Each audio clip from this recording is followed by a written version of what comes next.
Well, hey there, Mama. It's me, Emily, with the Moms Overcoming Overwhelm podcast. And today I have a special bonus episode for you.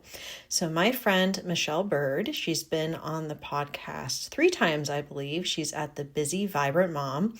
She came to me with this idea of just having more of like a casual coffee conversation between two moms talking about what's working, what's not working, how we're pivoting, how things are going in our mom life, things that we would recommend to our overwhelmed mom friends. And it just is such a fun conversation. We're calling it Coffee and Tea with M and E for Michelle and Emily, since I don't drink coffee, I only drink tea.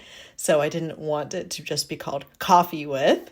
Anyway, I know that you're going to love this conversation. Just a little bonus episode. We're going to get back into all the fun decluttering content next week. But in the meantime, I hope you really enjoy this real conversation between two moms in the thick of it. And without further ado, I don't even think you need that notebook and pen, but if you want to, you can grab it. And let's dive into this bonus episode, Coffee and Tea with M and E, episode number 1. Enjoy.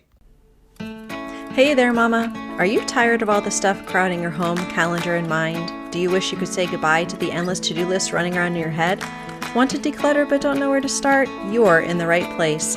Welcome to Moms Overcoming Overwhelm, where you will find proven and practical solutions to declutter your home, head, and heart. Hi, I'm Emily, a wife, boy mom, and simplicity seeker. I struggled to get pregnant and felt overwhelmed until I discovered decluttering could create the physical and emotional space I needed to become a mom. Now, 2 kids later, I've transformed my life and motherhood by developing simple systems around decluttering, capsule wardrobes, kid stuff, cleaning and tidying, meal planning, time management, and more, and I can't wait to share them with you. If you're ready to reclaim the time and energy you crave, be present with your kids, and finally enjoy the life and motherhood you so deserve, let's kick overwhelm to the curb, shall we? Grab your lukewarm coffee, your notebook and pen, and clear up some counter space. Let's do this. All right. We have a special episode for you today. Emily McDermott and I are just talking. We wanted to try this out of bringing you a podcast episode that was just talking about real life, what things we're loving, what things we've had to do or pivot from in our week. And so we're just going to jump in. Emily, how are you? I'm doing okay. Lots of pivoting that we can talk about. But yeah, overall doing okay. Just trying to stay healthy in a home that has had all people with the flu. It's just, what can you do? It's the time of year where I'm at where it's cold and flu is everywhere. And so just doing my best to stay healthy. Feel like that. Like had our kiddo, our youngest one, caught something from the school and half the school was literally out. He has a class of 12 and there were like 3 kids left, which were like healthy kids. And they were just out for like a week. And I think one of them got tested and figured out it was the flu. But we had no idea what it was. We just knew he was miserable and none of us wanted to have what he had. It's always funny when you're figuring out if your kid is patient zero. In this case, it was my oldest that brought it in. Then it was my husband was down for the count for 4 days. And then I was like, I have this pre-scheduled flight to Florida, so bye. And then I had my dad come and my youngest got sick and was just very miserable and pathetic. But in some ways, talking about pivoting and the things that we have to deal with as moms, he really missed me. He's a pretty independent kid. He's 7. And most of the time you're kind of like, do my kids still need me? Like, I think that they do. But he was so counting the hours and the minutes till I was coming home. And then yesterday when they picked me up, he was just really excited. And so I was trying not to feel the mom guilt while I was gone because this was a pre-planned trip. I was with my mom, my friend from Germany that I've known since I was 15. I was like, this is great. This is fun. I want to be doing this. But then in the back of your mind, I keep thinking about my kids that are miserable and my husband that's trying to survive in this cesspool of germs. But yeah, I was able to kind of enjoy my time and not feel the mom guilt that's pretty prevalent when we end up having that kind of situation. Well, good for you. That's awesome that you were able to actually enjoy your time, not thinking about, oh gosh, guilty. I left my husband with these kids and they're all sick and I don't really want to be there to get sick, but I should be there, right? Yeah, the shoulds. And I'm listening to an audiobook, which I was listening to while I was in Florida, called Raising Mentally Strong Kids. And it's by Dr. Daniel Amen. And then Charles Fay, whose father coined the term helicopter parent, which is interesting. But yeah, that's an awesome book. I hadn't read it yet, and I'm just kind of listening to it, hearing about the automatic negative thoughts, like the ants, and one is like the extreme, like the always, the shoulds, the nevers. And so anytime I catch myself with that kind of thought, oh, I should be doing this, or, my husband never does this, or my kids are always doing this, especially if it's a negative thing, then I've been just trying to catch it. So when I got some of those, like, oh, I should be home, or, then I kind of stop that in its tracks, which is great when you can actually apply what you're reading in these books, especially parenting books. I feel like there's so much information and then I want to do everything all at once, but just even doing one thing in the moment is helpful. So true. Yeah. I forgot his first name, Jim or whatever. He's part of Love and Logic. Mm-hmm. Love and Logic parenting and stuff like that. I gleaned all that information when our kiddos were little because they have so much good information and good ways to parent your kid. I just felt like they were the kid whisperers. Anytime there was a problem with a kid, they were like, just do this. And then the kid would react and you'd be like, oh my gosh, it's amazing. So I ate up all of their Love and Logic material and felt much better. Yeah, I'm going to check out a little bit more of that since this is that combination of Dr. Amen, who's really known for more of the neuroscience kind of thought process stuff, mindset. And then Charles Fay is Jim's son, I guess, but the Love and Logic side of it. So I would say my main pivots have been not feeling guilty on this trip and then coming home. And my husband was like, just so you know, it's like Lord of the Flies. Okay, so I was prepared. But things were actually not that bad. He had done some laundry. Things were not a complete disaster. And last night, this is one of the benefits of having a clutter-free home, I guess. But I was able to pick everything up in 30 minutes and after the kids were asleep. And it was just fine. And everything was back to normal. And then I didn't feel resentment. Like sometimes when you are on a trip, especially if it's something that's supposed to be relaxing, but really any kind of trip, and you come home and the house is a disaster, then you feel this extra weight of like, why am I always, again, there's the always, why am I always the one that has to pick everything up? And why couldn't you do all of this stuff? Am I always the one that has to know how to do this stuff? And I didn't really have any of that because it was just sort of easy. And I think I was trying to be more in this positive mindset. So those were my two pivots in the last 48 hours. I love that. I haven't read his whole book, so now maybe I need to get an audio version and skim through that. Yes, but you're so right. The shoulds and I always pick up and they never just get in our head and go round and round and round. Yeah. So what are some of your pivots been for the recent future? I mean, the recent future, the recent past. Recent-ish. As I mentioned, our little one got sick. And so we sent him to school. He was all perfectly fine. And then we get a call. And I actually didn't get the phone call. I had my phone set on work mode because I try to minimize distractions during the day so that I can stay focused. And so I didn't even have my phone on. I had it on work mode. And somehow I didn't have the... And so he texts me, did you get this phone call? Did you know that, Enoch's sitting in the school office waiting to be picked up? And I was like, oh gosh, no. I felt a little bit of a mom fail there where you're like, oh, I should have been on top of it.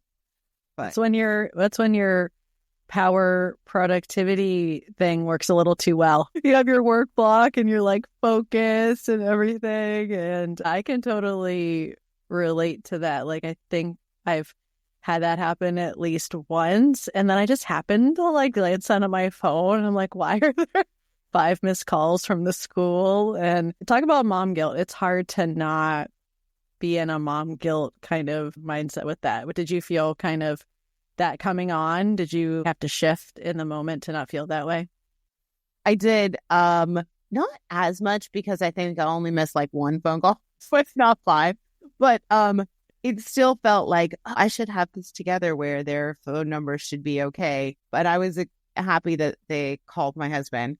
But I did feel, especially mom guilt while you're driving to the school to pick them up and, they don't feel good. And then so we picked him up. I got him home. And so the next day I was thinking, oh, he'll feel a little bit better. And so I'll get work done and he'll be able to rest. He usually just rests on the couch or, he'll be fine. But he needed 4-hour care. I was running up and down the stairs constantly. He didn't feel good, or he felt like he was going to throw up, or he needed something to eat, or he needed water, or he was moany, or he just wasn't himself. And so this flew. I just could not leave him. So I had in my head, oh, I'm going to get all this done. He'll be fine. He'll be over here. I'll keep checking in with him. But I really had to stop. I was getting super frustrated. And so I had to kind of stop and be like, okay, I'm going to set my expectations. It's not his fault that he's sick. Why am I getting really upset at him? So I was thinking of you because I had them clean all of their desks over the holidays and that kind of thing. And so I took my stuff up and I sat at his desk. I let some of his stuff out of the way and just put my computer on his desk and started working. And then I'm like, okay, I'm here if you need me. And you could just rest and sleep. And then I didn't have to keep running back and forth. Yeah, I can understand too. And sometimes it's because my kids aren't feeling well or there's just something off about them and their mood. And you think you have this expectation that you're going to be able to do certain things and just the basic things to just keep the house running, not anything major. Oh, I just want to sit down and read my novel or whatever. It's stuff that actually has to get done. And then they're being super needy. And I also kind of bristle at that. I'm kind of like, what? You can do this yourself. You can do this yourself. And sometimes I have to pause and kind of have my mom spidey sense be there, be like, wait, is something off, with them? Can they just need a little bit more support and emotional, I don't know, empathy or something, when I've actually stopped myself and be like, okay, instead of bulldozing through the day with your to-do list, like what you did, is there a way that you can be close to your kiddo and then you can still, they're in bed and you're folding laundry beside them or doing something that they can have your presence there. So I think that's a really, really good example of a pivot, because that's sometimes the moment when I start to get annoyed, resentful of my kids. It's kind of you don't actually need me. I have to do this. Or you're not going to have any dinner, and no one's going to be able to eat anything if I don't start chopping things up right now. And then it's okay, can I look at this in a different way? Can I approach this a different way? Right. Yeah. No, it took me a while to pivot. I was definitely annoyed at first, and also annoyed at my husband because I was like, you on meetings this whole time. I have to work and you have to work and you're not helping at all. Which is well, that's not really true. He was trying when he wasn't on meetings, but it just was that kind of thing where it was I realized my expectations for getting things done today were way up here. And it should have been a little bit more down here.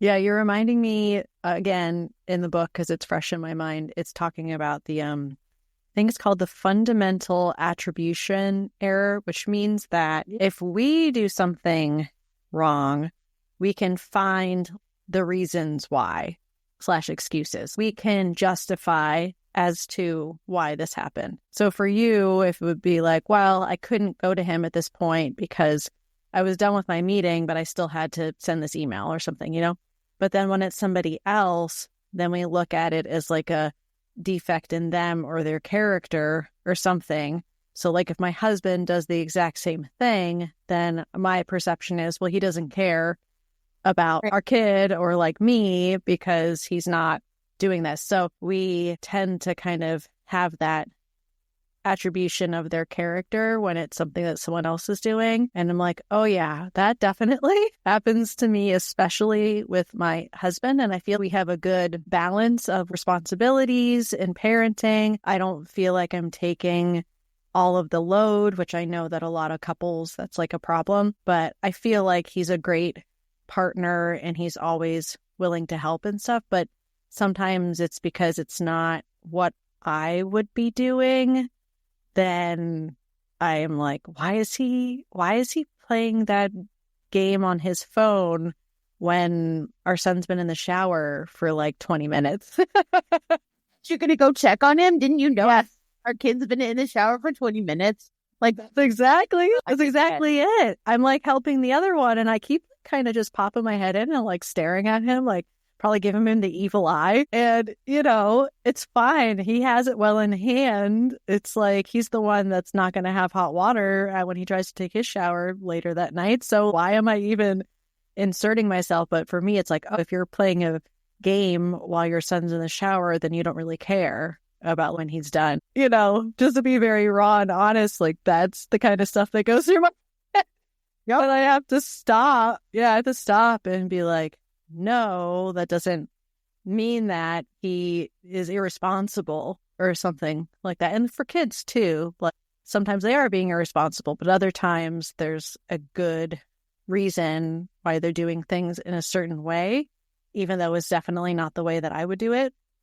Right. I need to like pause and be like, okay, they say in this book, like, be curious, not furious. Which I really like that. I'm kind of approaching it with curiosity. Like, oh, hey, buddy, I noticed that you're playing with Legos, but I'm pretty sure that I told you to go upstairs and to get ready to take your shower. So, like, what are you doing? And sometimes my son will be like, oh, well, I just really wanted to finish this one wall before I went to bed so I didn't have to think about it through the night. And then it's like, oh. But instead of approaching and be like, I told you to be up taking your shower 10 minutes ago, and what are you doing? And that never goes well, right?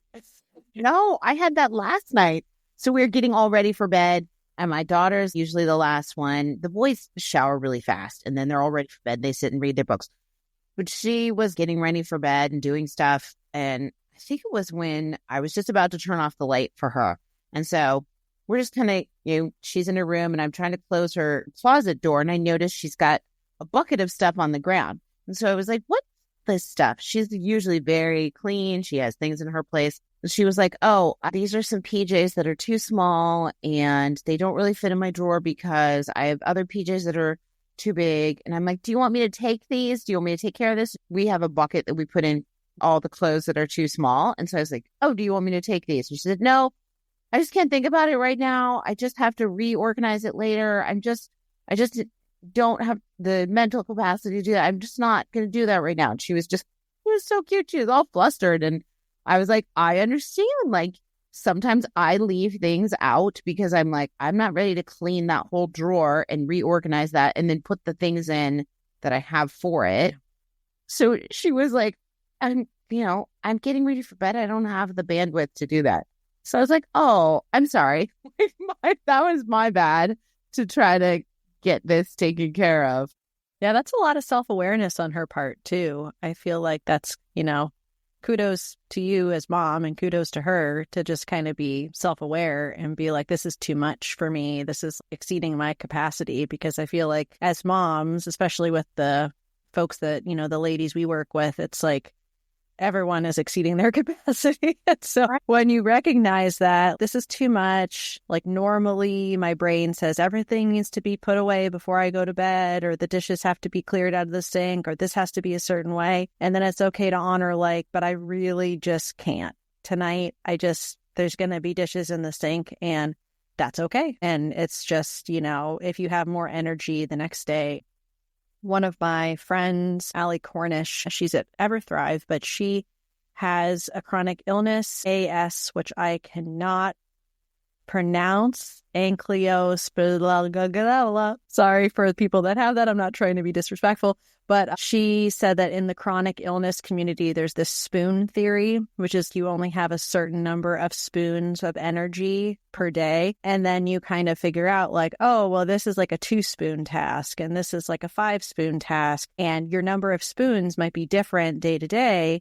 And that's okay. You accept that. But then you're changing what you're doing based upon the energy that you have. And even if you don't have a chronic illness, I feel like that's a really helpful visual to just think of your energy as kind of units, whether it's spoons or something else. Right. And then just being like, well, I got really good sleep last night, so today's a 10-spoon day. Or, oh, my kid was up all night and there's 3 people with the flu in my house, so today is like a 2-spoon day. And adjusting your expectations and adjusting what you do and adjusting what might normally happen versus being in more of that survival mode, but doing it without negative judgment on yourself. That's been really helpful for me.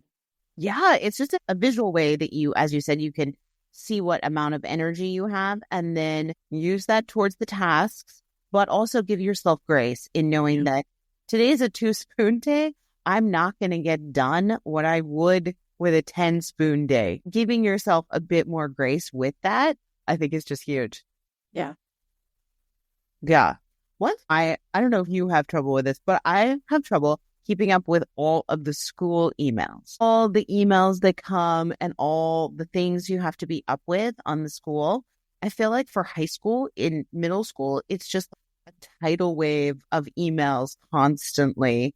They have this newsletter that when I look on my phone, it's 5 minutes of scrolling just through all the announcements. Other parents were like, yeah, don't look at it on your phone, only on your computer, because then you can scroll down and click on things.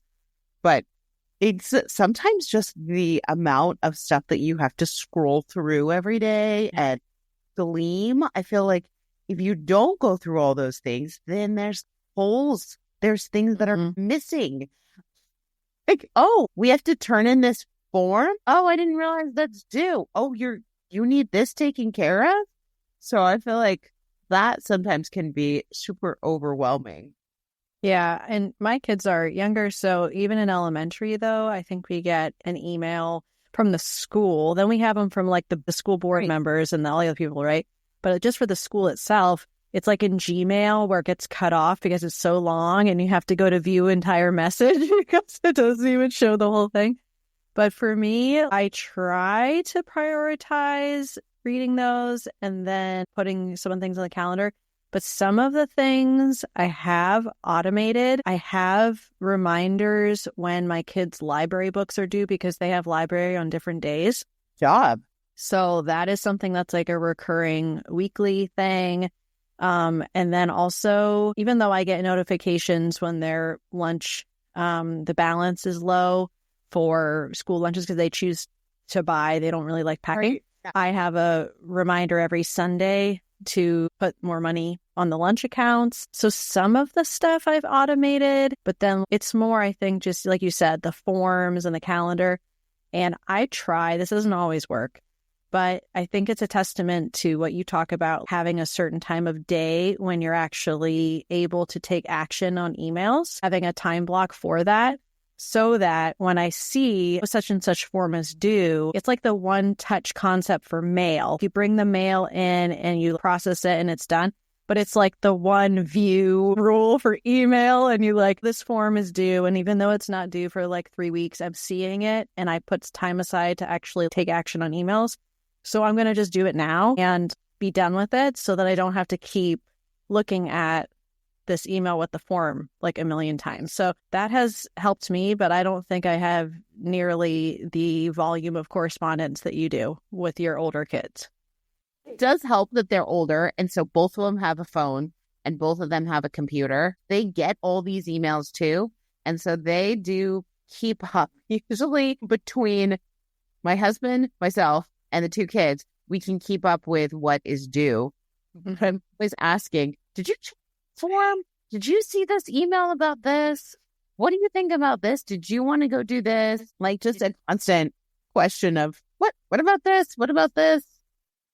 And just for the long weekend that we just had, again, my husband did not go through all the papers that came on Friday.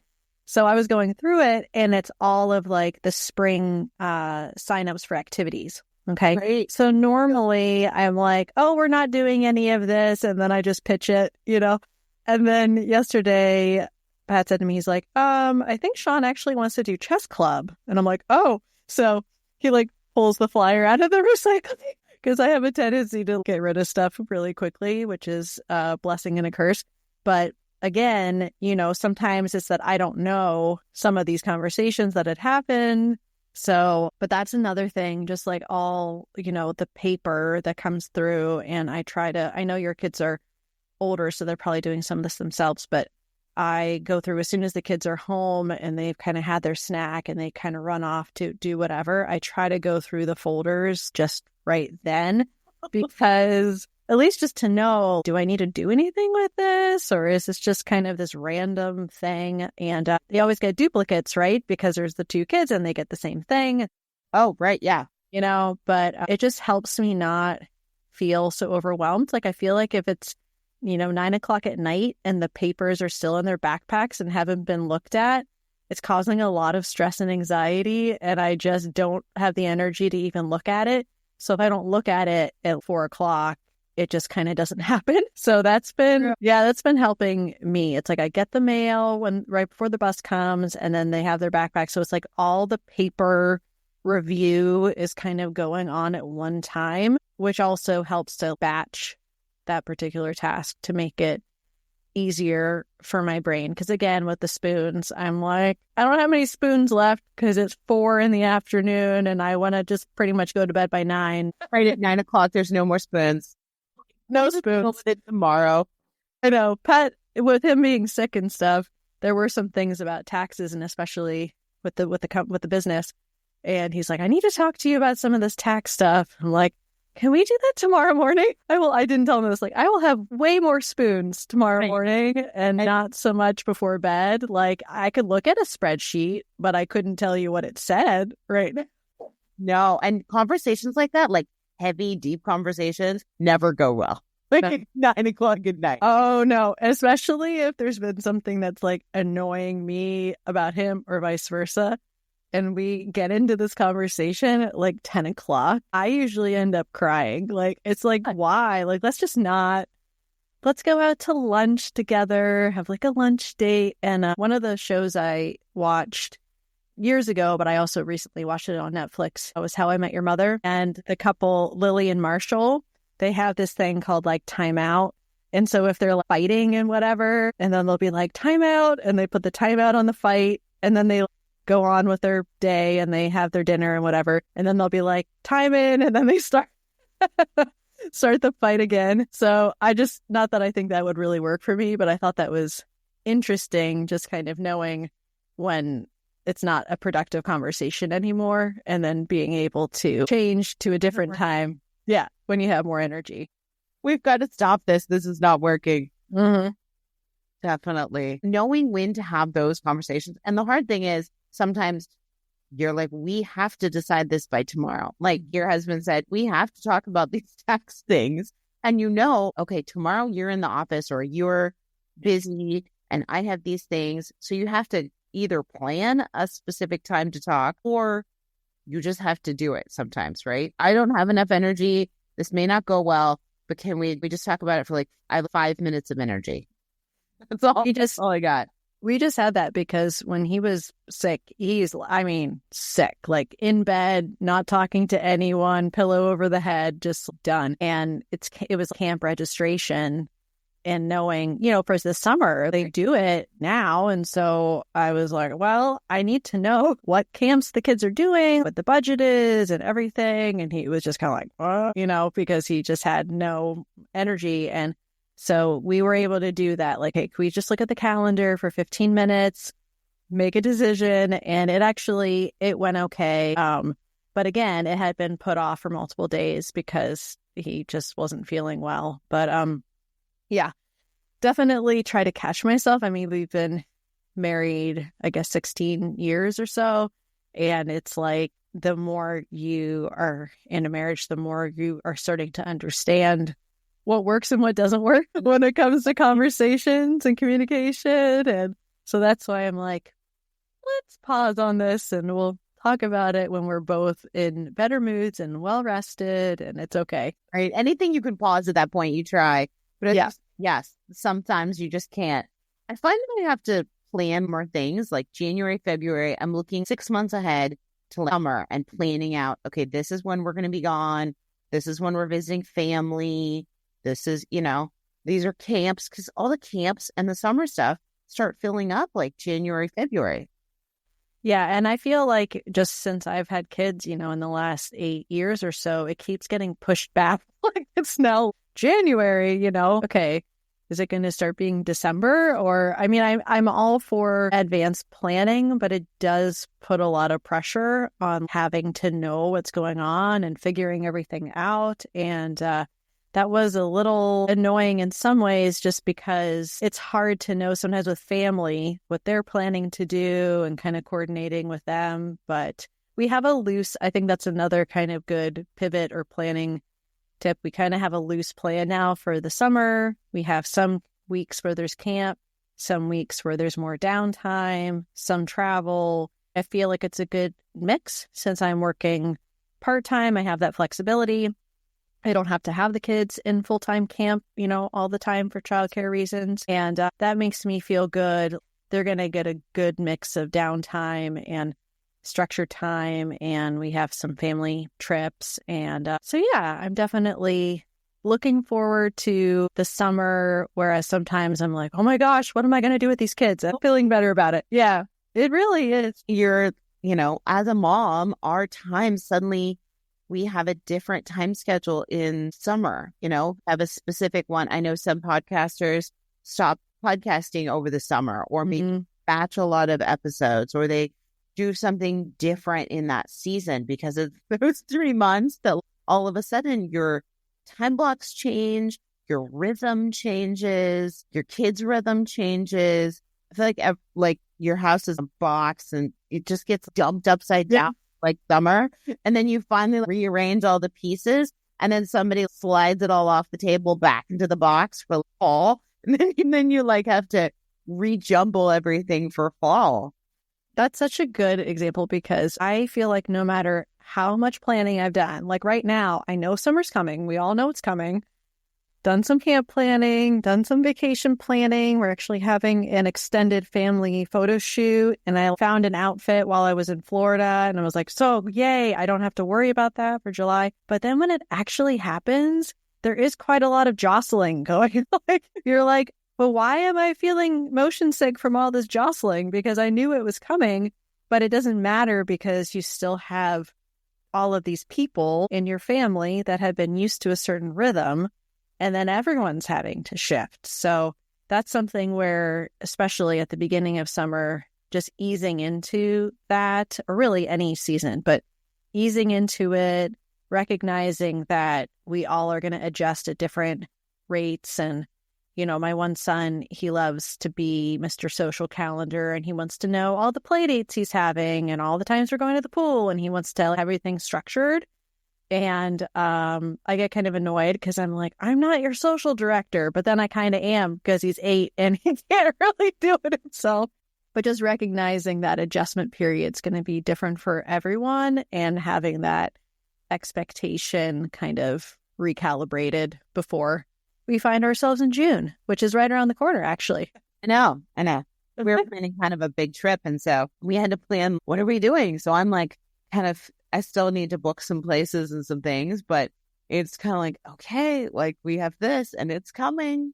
Like, yeah, it's all the things. Yeah, our kids just crash after they're done with school. So they need 2 or 3 days of downtime to just reset, and not even reset for summer, but almost like the weekend. Like they need a reset kind of, okay, I don't have any tests I'm finishing. Yeah. And they have to kind of reset all that. But yeah. And I've noticed that too. Like I might be in my mind kind of charging ahead to like the next thing. But then again, kind of noticing when your kids are off and why might they be off. And for me, I've noticed that my kids do need that sort of downtime and transition. Like even today after a holiday weekend, they're probably going to be a little off having been at school after being sick, over this long weekend and just expecting that and being kinder and more patient than I might otherwise is something I really try to work with myself, because it's like I get so focused on, okay, I need to make dinner, and then you have basketball, and then we have this, and then we have this, and I have the agenda in my head. And then they walk through the door and they're like, and I immediately and just recognizing they've been sick. They were just at school all day. They need some time to decompress and to, adjust and not to react. That's something I'm really trying to work on a lot more in my parenting. Yeah, that's huge. I know I have to work on that too. Usually I bring a snack because I know after school they're going to be so tired. And so I bring a snack, and I have the Costco little tiny water bottles. I found that that's enough water. Sometimes they're just a little bit thirsty. I have several of them so they can drink those. So I'm so tired of them drinking my water because I'm like, don't. So I'm always like, you can drink all the water you want in the car. I don't have any water for you. I have some snacks. I got some water. Take a deep breath. And then and it takes us like 20, 25 minutes to get home. So by the time we get home, they're like, okay. Mm-hmm. Sometimes they need a little bit longer, but sometimes they're like, need to jump into homework and what we're doing. Yeah. Yeah. That's good to have that transition time. Yeah. But it just depends. I mean, you have to build in some. Mm-hmm. Hard to go from all day at school to like, the next thing. And we as moms are thinking, as you said, I have this activity, then I got to get dinner on the table, then we got to go to this, then we're doing this. And they're just thinking, yeah, done. We just have made it home. Mm-hmm. So what are some things that you are kind of loving? Maybe some funny things. We'll kind of wrap up here. But what are some things in this season that you're kind of loving and enjoying? Well, I am enjoying audiobooks for sure. I've been listening to them on my walks, and I normally might be crazy. Maybe it's because I'm a podcaster, but I usually listen it to like 1.5 speed for these nonfiction books, and which might seem crazy because it's a lot of information. But this Raising Mentally Strong Kids has been really great. I just finished The High Five Habit by Mel Robbins. So that was pretty cool. It's about like the science behind high-fiving yourself in the mirror every day and like why that helps you and your brain. And so I find that kind of fascinating. And I think one other thing that I'm loving right now, I know there's a lot of focus apps, but I've been experimenting with one called Opal, which was recommended to me. And you just there's a free plan and a paid plan. I have the free one. Most of these focus apps, it's like helping you with distracting apps. And so I just set 3 time blocks. One is a work kind of morning block until lunchtime, because I like to watch Gilmore Girls while I'm eating lunch. It's a break for lunch. I know, right? And then the dinner one from like 5 to 8. And so that's like dinner and kids' bedtime. And then a weekend one, Saturday and Sunday from like 8 to 12. And so that will block Facebook, Instagram, Netflix, maybe YouTube.